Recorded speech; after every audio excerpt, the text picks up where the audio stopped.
de notre envoyé spécial. El Haroun Primo Roglic est un funambule.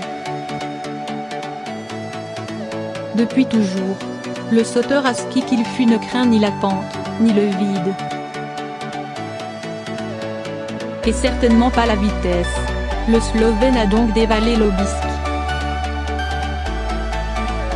Avec des trajectoires acérées, malgré la brume en son sommet, malgré le précipice à sa droite. Un pur joyau de descente. Une démonstration. Je savais que le moindre écart serait difficile à boucher.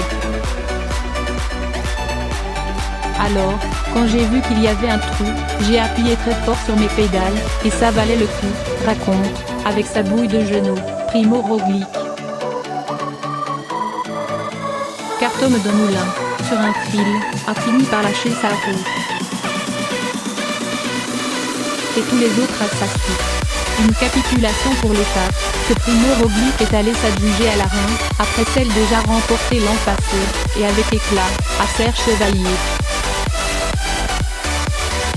Mais c'est aussi la bataille du général qui s'est, en partie, jouée vendredi après-midi. Et Roglic et Dumoulin n'ont pas attendu la bascule de l'Aubisque pour la lancer. La grande bataille a eu lieu si des garçons comme Landa et Bardet ont eu des libertés, eu égard à leur classement, pour partir dès le Tourmalet, le seul duo à pouvoir faire trembler les Sky a attendu la dernière ascension pour ferrailler avec eux. Déterminé certes, mais pas kamikaze non plus. Gesink s'est d'abord chargé d'éjecter Landa du podium virtuel sur lequel il était monté au bénéfice de son échappée. Dumoulin a pu apprécier l'efficace boulot du capitaine de route des Lotto NL Jumbo. Il a peut-être aussi souri quand il a vu l'étonnante course de Kruijswijk, leader officiel en début de tour de l'équipe hollandaise et manifestement pas décidé à faire le jeu de son ami slovène. Qu'importe, Roglic a tout pour faire tout seul. Il l'a déjà montré avec une ascension fulgurante. Et là, on ne parle pas de l'Aubisque, mais bien de sa carrière. Pour un garçon qui a débuté le cyclisme à 20 ans passés, il s'est déjà forgé un palmarès. Après 3 ans d'apprentissage chez Adria Mobile, il rejoint Lotto Jumbo en 2016. Et là, il claque une étape pour son premier Giro, en l'occurrence sur un contre-la-montre.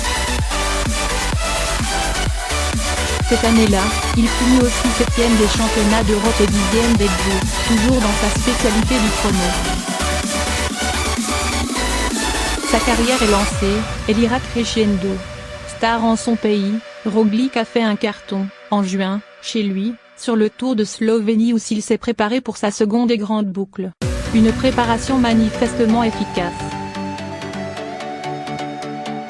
Chris Froome peut en témoigner, lui qui a coincé sur une nouvelle accélération de Roglic, à 11 km du sommet de l'Aubisque. Et reblotte juste en haut. Il s'en est fallu de peu pour que le quadruple vainqueur du Tour ne cède complètement dans la lutte pour le podium. Finalement, il n'aura perdu du temps que sur Roglic. Un moindre mal. Et la promesse d'un contre-la-montre extraordinaire tout à l'heure.